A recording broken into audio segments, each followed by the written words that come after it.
नमस्कार, जय हिंद। आज प्रमुख सैनिक समाचार जानेंगे इस वीडियो के माध्यम से।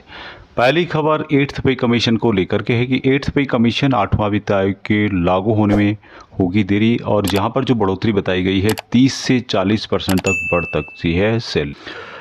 नरेंद्र मोदी की सरकार ने 8वें वेतन आयोग को मंजूरी दे दी है और सरकारी कर्मचारी और पेंशन भोगी सभी लंबे समय से इसका इंतजार कर रहे थे। केंद्रीय मंत्री अश्विनी वैष्णव ने जनवरी में कहा था कि इसके लागू होने से केंद्रीय कर्मचारियों की सैलरी और पेंशन में ज़बरदस्त बढ़ोतरी हो जाएगी। अब यहाँ पर सवाल उठता है कि कितनी बढ़ोतरी होगी, तो यहाँ पर बताया गया है, जो दावा किया जा रहा है कि जो बढ़ोतरी है 30 से 40% सैलरी में इजाफा किया जा सकता है। इकोनॉमिक्स टाइम्स की रिपोर्ट के अनुसार टर्म ऑफ रेफरेंस TOR जिसको बोलते हैं, अभी तक इसका फाइनल नहीं हुआ है। ऐसे में 8th पे कमीशन यानी 8वें वेतन आयोग के लागू होने में तय से अधिक समय लग सकता है। रिपोर्ट के अनुसार यह तो 2026 के अंत तक या फिर 2027 की शुरुआत में यह लागू हो सकता है। अभी जो 7वां वेतन आयोग का 2014 में इसकी घोषणा हुई थी फरवरी, और 2016 जनवरी 2 साल के बाद यह लागू हुआ था। अब इससे जितने भी सरकारी कर्मचारी या पेंशनर्स हैं, जिसमें कि 50 लाख मौजूदा सरकारी कर्मचारी और 65 लाख जो रिटायर पेंशनर्स हैं, उनको यहाँ पर फायदा होगा। 8वें वेतन आयोग में कितनी बढ़ोतरी संभव हो सकती है, तो बिजनेस टुडे की रिपोर्ट के अनुसार मिनिमम बेसिक सैलरी 18,000 से बढ़कर के 51,480 रुपये हो सकती है। अम्बिट इंस्टीट्यूशनल इक्विटीज़ की रिपोर्ट के अनुसार सरकारी जो कर्मचारी उनकी सैलरी में 30 से 34% की बढ़ोतरी होगी। अगली खबर स्पर्श से रिलेटेड है कि तमिलनाडु में 12 नए स्पर्श केंद्र शुरू किए जाएंगे। चेन्नई से ये न्यूज़ है कि 2.05 लाख रक्षा पेंशन भोगियों तक पहुंचने के लिए राज्य में जल्दी 12 नए स्पर्श जो केंद्र है वहां खोले जाएंगे। रक्षा लेखा नियंत्रक T जयशीलन द्वारा घोषित यह कदम डिजिटल पेंशन प्लेटफॉर्म के एक महत्वपूर्ण विस्तार का प्रतीक है, जिसका उद्देश्य पूर्व सैनिकों के लिए पुरानी पेंशन वितरण प्रणाली को बदलना है। तमिलनाडु में वर्तमान में केवल 3 स्पर्श केंद्र कार्यरत है, जिसमें कि वेल्लोर, तिरुचि और नागरकोइल है। अब यहाँ पर अगस्त में मदुरई में चौथा केंद्र खुलेगा। आने वाले महीनों में भी और केंद्र खुलेंगे। शुक्रवार को चेन्नई में एक प्रेस वार्ता में जयशीलन ने कहा कि यहाँ विस्तार पहुँच की कमी को दूर करेगा और आवश्यक पेंशन सेवाओं को हमारे पूर्व सैनिकों के लिए उनको जो भी परेशानी हो रही है उसको वहाँ सॉल्व कर सकते हैं। अगली खबर स्पर्श से रिलेटेड है कि नए स्पर्श पोर्टल से सेना के पूर्व सैनिकों को पेंशन संबंधी समस्याओं का सामना करना पड़ रहा है। 14 जुलाई 2025 की खबर है, और जिसमें बताया गया है कि पिछले 5 महीनों से सेना की अनुभवी लेफ्टिनेंट कर्नल R.K. भारद्वाज, जो कि सेवानिवृत्त है, एक ऑनलाइन अभियान चला रहे हैं और चल रहा है इनका, जिसमें कि ऑनलाइन पेंशन वितरण प्रणाली यानी स्पर्श के माध्यम से पेंशन प्राप्त करने में कई जो पूर्व सैनिक उनके सामने आने वाली गंभीर समस्याओं को उन्होंने उजागर किया है। पहले नॉर्मल जो बैंक से पेंशन होती थी उसको स्पर्श में बदल दिया गया है 2021 में, और तब से कई इसमें समस्याएं आ रही है। अब यहाँ पर मनी कंट्रोल एक पेपर है, उसके माध्यम से बताया गया है कि एक दस्तावेज के अनुसार अक्टूबर 2024 तक पूर्व सशस्त्र बलों के सैनिकों को पेंशन वितरण समस्याएं जो आई थी 6.5 लाख यानी 6,50,000 जो मामले थे वहाँ लंबित थे 2024 अक्टूबर। और जब से यहाँ पेंशन स्पर्श शुरू हुआ है, पूर्व सैनिकों की शिकायत है कि पुरानी जो पेंशन प्रणाली थी उसके परिवर्तन के कारण यहाँ पर कई मामलों में जीवन वृत्तांत संबंधी विवरणों में गलत प्रविष्टियाँ हो रही हैं, जिससे पेंशन भुगतान में समस्याएं आ रही है, देरी की रुकावटें आ रही है।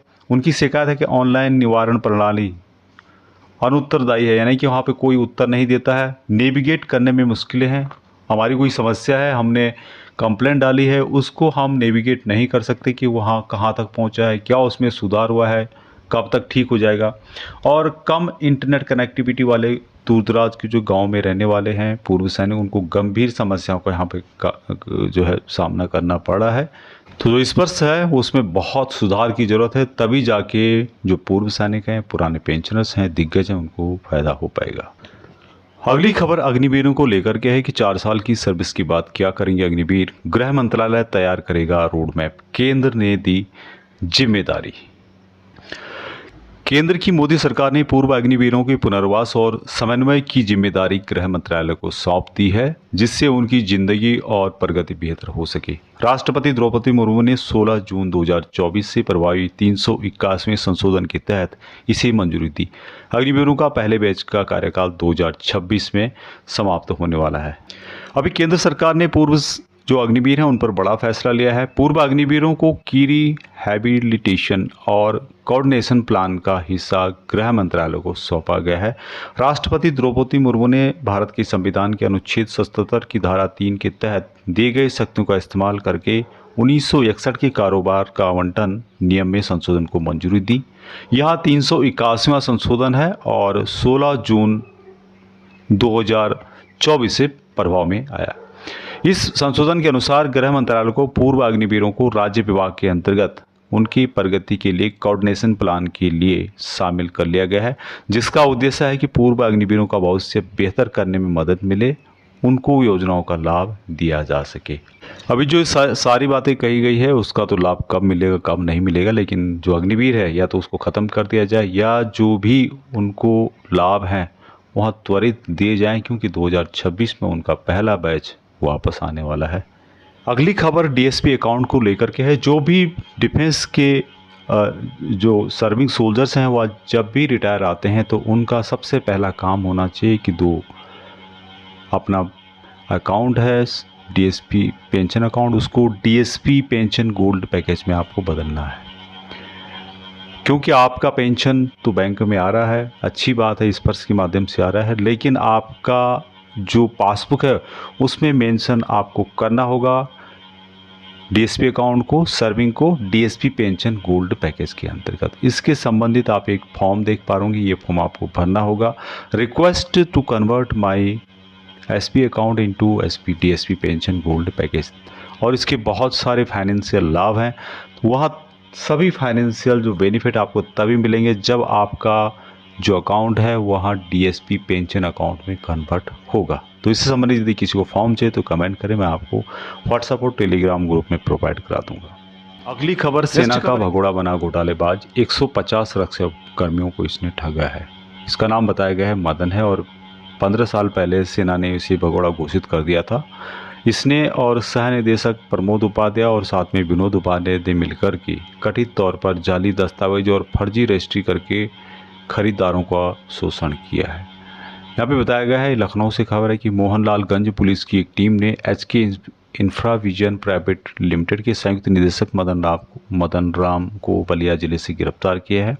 उनके पैतृक गांव से मदन लाल पर रियल एस्टेट मास्टरमाइंड घोटाले का आरोप लगाया गया है, जिसने लखनऊ में प्लांट आवंटन के नाम पर 150 से अधिक सैन्य कर्मियों और नागरिकों को करोड़ों रुपए की ठगी उनके द्वारा की गई है। मोहनलालगंज के एसपी के अनुसार यहां घोटाला एचके इंफ्राविजन प्राइवेट लिमिटेड से जुड़ा है, जिसमें कि प्लॉट दिखाए गए, पीड़ितों को आकर्षक ब्रोजर दिखाए गए और उन्हें बेसकीमती जमीन का झूठा आश्वासन दिया गया, लेकिन बाद में उन्हें जमीन पर कब्जा देने से मना कर दिया गया। पता चला कि जमीन या तो थी ही नहीं या फिर उन पर कोई कानूनी विवाद चल रहा है। तो इस तरह इसने सेना के जवानों और अर्धसैनिक बलों को यहाँ पर निशाना बनाया और अभी यहाँ गिरफ्तार हो चुका है। लेकिन जो भी डिफेंस के हैं, चाहे पूर्व सैनिक हो चाहे सर्विंग हो, इस तरह के जो लोग हैं उनसे बचना चाहिए। अगली खबर, लेफ्टिनेंट कर्नल के दस्तावेज निकले फर्जी, और ये जो खबर आपको मिल रही है ये है सोलान से। डकसाई कैंट एरिया में तैनात एक लेफ्टिनेंट कर्नल के दस्तावेज जांच में जाली पाए गए हैं। सेना की ओर से लेफ्टिनेंट कर्नल के खिलाफ विभागीय जांच बिठाई गई। इसमें उनके सभी तरह के दस्तावेजों की जांच की गई, तो इसमें से कई फर्जी पाए गए। सेना की ओर से उनके खिलाफ धर्मपुर पुलिस थाना में शिकायत दर्ज कराई गई है। पुलिस ने धोखाधड़ी का केस दर्ज कर लेफ्टिनेंट कर्नल के खिलाफ जांच शुरू कर दी है। सेना के एक अधिकारी जादव NS ने धर्मपुर पुलिस थाना में आरोपी के खिलाफ जाली दस्तावेजों की शिकायत दी है। शिकायत में बताया गया है कि आरोपी के खिलाफ वर्ष 2023 में विभागीय जांच चल रही है। 23 अगस्त 2023 को आरोपी के कब्जे से 12 बोल की बंदूक और कथित तौर पर सरकारी अधिकारियों की ओर से जाली कई दस्तावेज पाए गए। जांच में लेफ्टिनेंट कर्नल की तस्वीर वाला ड्राइविंग लाइसेंस, राशन कार्ड, आधार कार्ड, पैन कार्ड सब जाली पाए गए। इनमें कई जो तस्वीरें थी आरोपी की थी, जबकि दस्तावेज किसी अन्य व्यक्ति के नाम पर। अधीक्षक गौरव सिंह ने बताया कि ढक्साई में तैनात एक लेफ्टिनेंट कर्नल के खिलाफ सेना अधिकारी ने जाली दस्तावेजों की शिकायत की है, जिसके आधार पर आरोपी पर धोखाधड़ी का मामला दर्ज किया गया है। पूरी जांच होने पर ही पता चल पाएगा कि आरोपी ने किस मकसद से ऐसा किया है।